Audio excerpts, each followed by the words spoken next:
Israel is becoming a superpower. Listen to what Don SENOR said in his book, Upstart Nation. I believe that's the name of it. They're producing quality citizens. A thorough study research conducted of some 60 nations about their universities, ranking them on which nations are most effective in preparing their college students for entry into society or assimilation into the labor force after graduating. Israel ranks at the top. What is the factor that contributes to the success? There is a factor that many forget to factor into the Israeli student in their assessment.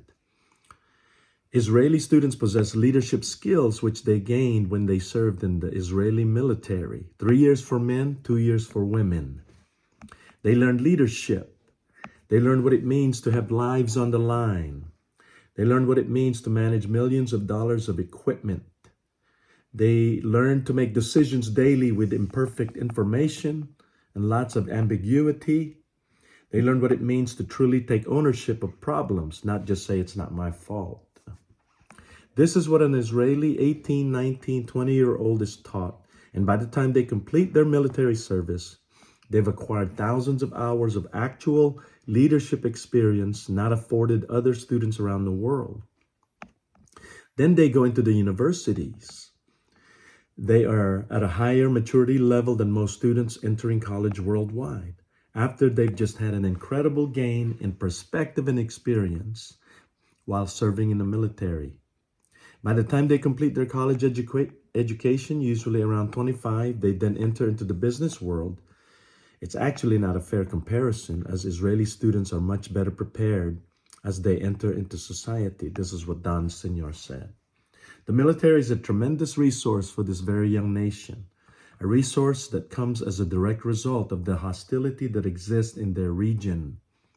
Interviews with CEOs of Google, of Cisco, of Intel, of eBay, they all say the same thing. You take any Israeli 25-year-old and put him or her up against another college graduate from anywhere around the world, any day of the week, and they all say that they would choose the Israeli over the other candidate each and every time, because you simply don't find at age 25 this type of leadership capability. Genesis 35, 9-11 says, and God appeared unto Jacob again when he came out of Padan Aram and blessed him. And God said unto him, thy name is Jacob. Thy name shall not be called any more Jacob, but Israel shall thy name be. And he called his name Israel. And God said unto him, I am the God Almighty. Be fruitful and multiply. A nation and a company of nations shall be of thee, and kings shall come out of thy loins. Leaders, quality citizens. Psalms 105:24 says, and he increased his people greatly and made them stronger than their enemies. God bless Israel. Aloha.